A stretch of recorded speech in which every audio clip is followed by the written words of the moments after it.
राहुल और तेजस्वी गांधी नहीं, तेजस्वी यादव, सॉरी। असल में इन दोनों के बीच आजकल इतना प्रेम चला कि राहुल कब यादव हो गए, तेजस्वी कब गांधी हो गए। कुछ वैसे भी इन लोगों के सारे सरनेम तो उधार के हैं, तो हो सकता है कि बिहार में आके राहुल यादव बन जाए, क्योंकि ये खानदान ऐसा है जो कुछ भी कर सकता है। अभी इन लोगों ने लगातार झूठ बोला, झूठ पकड़े गए इन लोगों के, इसके बावजूद राहुल गांधी और तेजस्वी यादव लगातार यात्रा निकालते रहे, कहा कि वोट चोरी हो रही है, हम इस वोट चोरी को रोक के रहेंगे। हालांकि जनता ने वैसा कोई साथ नहीं दिया उनका, लेकिन इसके बावजूद उनका दावा है, इंडी अलायंस के घटकों का दावा है कि बिहार की पूरी फिजा बदल गई है। अब मुकाबला एक तरफा हो गया है, 150-200 सीटें इंडी अलायंस बिहार विधानसभा के चुनाव में ले आएंगे, ऐसे दावे किए जा रहे हैं। कल गांधी मैदान में बड़ी विशाल सभा हुई। हालांकि गांधी मैदान के लिहाज से वो भीड़ कुछ भी नहीं थी। मैं कल 11 बजे पटना की सड़कों पर घूम पा रहा था, इसका मतलब है कि कोई रैली कल हुई ही नहीं, क्योंकि गांधी मैदान में एक ठीक ठाक रैली का मतलब है कि पटना के सामान्य मानवी, हमारे प्रधान सेवक के शब्दों में, सामान्य मानवी का जीवन जब तक अस्त व्यस्त न हो तब तक पटना के गांधी मैदान में रैली क्या हो। लेकिन हमारे पटना संवाददाता, हमारे संपादक, बिहार के खास जानकार आनंद ब्रो, मैदान आपके जी हवाले है। बताइए क्या है, अब आज से कैसे मनोरंजन हो। देखिए, सबसे पहली बात तो यह है कि बिहार की जनता जो है वो नेताजी लोग के साथ जो कर रही है वो बिल्कुल भी सही नहीं है। ये बहुत ही गलत बात है।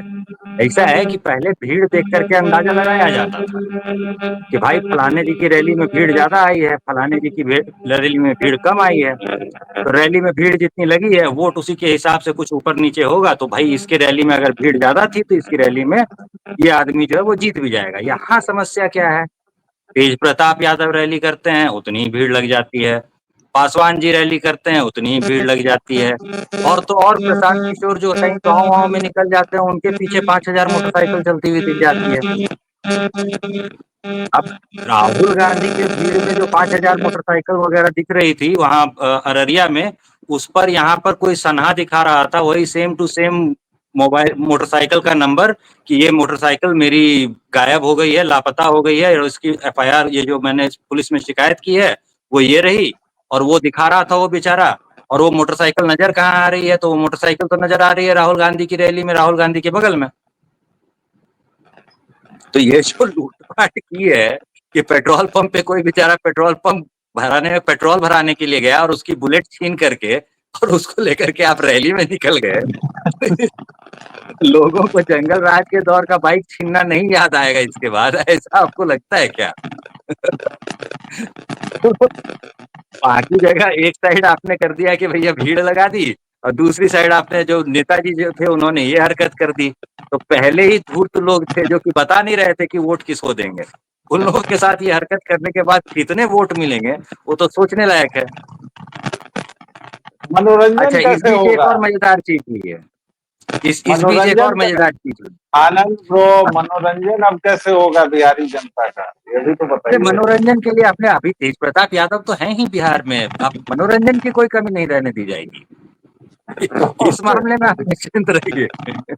तो तेज प्रताप ब्रो जो थे वो तेजू ब्रो जो हैं अपने, तो तेजू भैया जिंदाबाद, और मंच पे थे वो, और किसी ने नीचे से अब की बार तेजस्वी सरकार कह दिया। भड़क गए तेज प्रताप जी, और तेज प्रताप जी ने मंच से ही जवाब दे दिया, सरकार किसी व्यक्ति की नहीं होती, सरकार जनता की होती है। और ये वाह, दम दिखा सके स्टेज पर से चढ़ करके, ये पहले काम तो बस भैया तेज प्रताप यादव कर सकते हैं। और किसी नेता में, बिहार के किसी नेता में इतना दम ही नहीं है कि इतना सच बोल सके। सच बोलते थे बेचारे, कांग्रेसियों के साथ नहीं अच्छा पटी, आज, राजद वालों के साथ नहीं पटी, राजद वालों ने घर से बाहर निकाल दिया। अच्छा आज मैं थोड़ा सा इस चर्चा को छोटा करूंगा, इसलिए मैं आपसे प्रश्नोत्तर के संदर्भ में पूछूंगा। भाई देखिए, 15 दिनों तक कोई यात्रा लगातार करना, बहुत चीजें होती हैं। अब जैसे इसमें बाइक छीनना एक महत्वपूर्ण उपादान रहा है, तो बाइक छीनने की तैयारी करनी पड़ेगी, 10 लोगों को लगाना पड़ेगा, 10 लोगों को आगे जहां जा रहे हैं अब कुछ लोग जमने वाले कह रहे हैं कि केरल तक से लोगों को बुला लिया गया था, करीब 2000 लोगों को, कुछ लोगों को यूपी पे बुलाया गया, और बिहार में तो कांग्रेस को कार्यकर्ता ही नहीं मिल रहे थे, ऐसा भी आरोप। अब जबकि आज से अचानक लड़के विधवा के मांग की परिस्थिति हो गई, मजा नहीं आ रहा है। तो एक तो मजे के लिए आपने बताया कि जैसे बिहार में वैसे भी मजे की कोई कमी नहीं है, क्योंकि मजे की कमी रहती तो यहाँ की जनता इसमें मौज में रह नहीं पाती, क्योंकि पार्टी के अलावा बिहार में है। लेकिन एक और सवाल ये पैदा होता है कि अब जप्पा वाले अब भी अपना अभियान शुरू करेंगे या फिर से कोई विक्रम लगा के प्रधान सेवक को मिली गाली को भी एक चुनाव अभियान में बदलेंगे, या फिर सुधार होगा कैसे देखिए, चुनाव है और चुनाव में हर तरह की बातें होती हैं। तो यहाँ पे भी साम दाम दंड भेद जो कुछ भी है, ये सब लगा करके चुनाव में उतरा जाएगा और चुनाव में प्रयास किया जाएगा। लेकिन ये सब लगाना जो होता है ना, ये साम दाम दंड भेद वगैरह, ये उससे हो पाता है जो इन चीजों का अनुभव रखता हो। जिसका जमीनी स्तर पर कोई अनुभव नहीं है या बहुत कम अनुभव है, वो बेचारा क्या करेगा।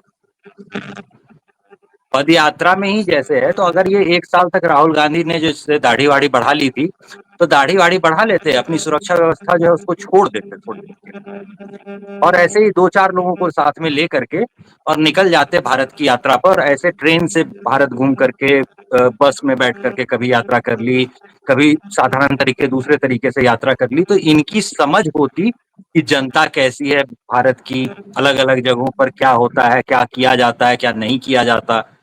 अब जैसे उदाहरण के तौर पर देखिए, बिहार में अगर आप हाँ बोलेंगे तो ऐसे सर हिलाएंगे, यही आप अगर रेवंत रेड्डी को बोल देंगे हाँ कहने, तो वो तो ऐसे हाँ कहेगा हाँ। बिहार में ये तो ना का हो जाता है इशारा। और रेवंत रेड्डी को आप लेकर के स्टेज पे चढ़ जाएंगे, तो रेवंत रेड्डी का क्या होगा, उसको तो देखते ही याद आ जाएगा कि मेरा डीएनए जो है वो बिहारियों से ज्यादा मजबूत है, ये कहा था उन्होंने। और विदेशियों की फेंकी बोटियों पर पलने वाले जितने पत्रकार होते हैं, अब अच्छा वो लोग आनंद इसको ब्रो, डिफेंड करने भी आ जाते हैं। तो इन लोगों को साथ अच्छा लेकर आनंद के आप स्टेज पे चढ़ जाते हैं, तो आप अपना नुकसान कर रहे होते हैं। आनंद ब्रो, मुझे एक दूसरी जी। बात बताइए। आप इतना स्ट्रेट फेस रख के इतनी मतलब इतने मजेदार चुटकुले कैसे समझे सुना पाते हैं? मतलब आप राहुल विंची को कह रहे अभ्यास हैं कि अभ्यास वो अभ्यास। राहुल विंची सचमुच कुछ विचार करे, स्ट्रेटेजी सोचे और उसके मुताबिक काम करे। मतलब आप तो अब ये हद ही कर रहे हैं, आपकी उम्मीदों को सलाम। लेकिन जो विंची 5 बार 6 बार अपना थूका चाट चुका है, जिसको माफी मांगने से फुर्सत नहीं है, वो व्यक्ति इतना सोचेगा। आप देखिए उसकी रैली में हर एक दिन, कोई दिन ऐसा नहीं गया जब उसकी सुरक्षा में लगे लोगों ने या उसके कार्यकर्ताओं ने दूसरे कार्यकर्ताओं की, आम मानवी की पिटाई की न हो। कभी बाबा साहेब की फोटो को धक्का दे दिया, कभी लात रख दिया, कभी लात से मारा। इतनी सब चीजों के बावजूद ये जो नहीं नहीं, ये सब छोटी 10% बात है। 9%। ये सब छोटी बात है। तो जो एक अभी जी जो वीडियो वायरल हो रहा है उसकी बात करते हैं। एक विधायक जी थे, बोचहा या कहीं के विधायक थे शायद, और ये दौड़ जी करके आए जी थे एक तस्वीर लेकर के उपहार में देने के लिए। शायद आपने भी वो वीडियो देखा होगा। जी जी दौड़ करके जी आए जी थे और पहले तो उनको तेजस्वी यादव पकड़ करके रोकने की कोशिश करते हैं, और फिर वो जैसे तैसे जो है, वो मोटे तगड़े हैं तेजस्वी यादव, उनसे काफी मतलब, अगर सचमुच तेजस्वी यादव रोकते तो वो आगे तो नहीं बढ़ पाते, कम से कम उनसे 2.5-3 गुना तो होंगे ही तेजस्वी यादव। तो उसके बावजूद वो पहुंच जाते हैं राहुल गांधी के पास तक, और राहुल गांधी को जब वो उपहार या तस्वीर जो वो देने की कोशिश कर रहे होते हैं, वो जैसे ही वो कोशिश करते हैं तो वो दुत्कार करके, इग्नोर करके वो जो है राहुल गांधी आगे बढ़ जाते हैं। अब इसकी तुलना कीजिए आप किसी मोदी की रैली से। मोदी की रैली का जो वीडियो वायरल होता है उसमें क्या हो रहा होता है, उसमें नीचे खड़ी कहीं दूर एकदम पीछे मतलब स्टेज पर खड़े आदमी को वो ठीक से नजर ना आए, इतनी दूरी पे खड़ी होगी वो लड़की, और बच्ची जो है वो उठा करके वो पोस्टर और एक तस्वीर जो है वो उठा करके सिर के ऊपर जैसे उठा करके खड़ी होती है, और वहां से उसको नजर आता है, आ जाता है, और वहां से वो मोदी जी कहते हैं कि अच्छा अच्छा, वहां जो बच्ची है वो शायद आप मुझे कुछ देना चाहती है, मैं अपने सुरक्षा कर्मियों को भेज रहा हूँ, लोगों को भेज रहा हूँ, वो आपसे लेकर के आ जाएंगे, मेरे पास पहुंच जाएगा, चिंता मत कीजिए। वोट किस पे पड़ेंगे? अब इस हरकत के बाद कहोगे कि ईवीएम हैक हो गया। अबे ईवीएम नहीं हैक हुआ है, ये तुलना जैसे ही लोगों को नजर आएगी वैसे ही उसका दिमाग हैक हो जाएगा। ईवीएम हैक नहीं हुआ है, तुम्हारी बुद्धि हैक हो गई है राहुल विंची और उसके साथ के तमाम गिरोहियों। दो तीन उदाहरण दर्शकों श्रोताओं आप लोगों को बता दूं, छोटे मोटे। पप्पू यादव बेचारा कितना, मैं ये बॉडी शेमिंग नहीं कर रहा हूं, लेकिन कितना मोटा आदमी है, चलने में भी दिक्कत होती होगी उसको। उस बेचारे को कल फिर से हकाल दिया, कल फिर मंच पर जगह नहीं मिली और बेचारा एक कोने में एक कुर्सी लगा के बैठा रहा। कितनी बार अपमानित करोगे? वो नहीं थक रहा है, तुम लोग तो अपमानित करने से थक जाओ भाई। उसके बाद तुम्हारी बहन तेजस्वी की बहन कहती है कि सुहागरात की बात अभी क्यों करना जब शादी ही नहीं हुई। राहुल विंची जनता की पिटाई करते हैं। अभी तक हमने रैली पर बात की, अभी तक हम आपको, आज ये दूसरा दिन है जब हम बिहार की टटका खबर से आपको रूबरू अच्छा कराते नहीं हैं। नहीं, अब रुकिए अभी रुकिए रुकिए रुकिए, आप पप्पू यादव जी को जो है वो गांधीवादी क्यों नहीं मान लेते हैं? नहीं, मैं तो मानता ही हूँ, तो गांधीवादी है, आप मतलब मैं तो मानता कितना भी हूँ। आप उनका अपमान कर लें, वो अपमान को स्वीकार करने के लिए तैयार ही नहीं है। उनसे बड़ा गांधीवादी जो है अभी के दौर में कोई नहीं होता है। नहीं, असली एक गांधी और जो है है, ना वो एक पप्पू एक यादव है। एक और है, एक जेल टक्कर से दे उन्होंने रहा है। किताबें भी लिखी है, एक सेकंड, लेकिन ठहरिए, सोचने दीजिए। जेल से जो गांधी जी पे किताबें लिखी थी वो पप्पू यादव ने लिखी थी कि पप्पू यादव के नहीं पुराने नहीं, प्रतिद्वंदी जो थे आनंद मोहन सिंह, उन्होंने लिखी थी? नहीं, आनंद मोहन सिंह ने दूसरी लिखी है। गांधी पर तो शहाबुद्दीन जी गांधी जी ने के लिखी है। नाम से किसने किताब लिखी है, पहले शहाबुद्दीन ये जी ने बताइए। लिखी है। तो फिर शहाबुद्दीन आप जी ये ने मत लिखी कहिएगा है। कि इतना स्ट्रेट फेस रख करके चुटकुला कैसे सुनाते हैं, इस बार हम हंस रहे हैं। गांधी पर तो शहाबुद्दीन जी ने लिखी है भाई, शहाबुद्दीन जी ने, उन्होंने डॉक्टरेट भी किया है जी। इन लोगों ने, आनंद मोहन ने तो अपने जेल अनुभवों पर किया है, लेकिन गांधी पर चुटकुला ये है कि गांधी पर पीएचडी भी शायद की है शहाबुद्दीन ने गांधीवाद पर। एनीवे दोस्तों, बिहार बिहार खुद में एक, मैं जैसे कहता हूं कि ये देश ही एक भव्य चुटकुला है। उस देश का भव्यतम चुटकुला है बिहार। और बिहार में जब तक चुनाव की राजनीति चलती रहेगी, जब तक चुनावी राहें रफ्तीली रहेंगी, हम दोनों आपके पास इसी तरह से टटका खबर लेते आएंगे। अभी से लेकर 24 घंटे तक बिहार की राजनीति में जो भी कच्चा पक्का पकेगा, जो भी खिचड़ी पकेगी, उस पर मैं और आनंद को आपको अद्यतन करते रहेंगे।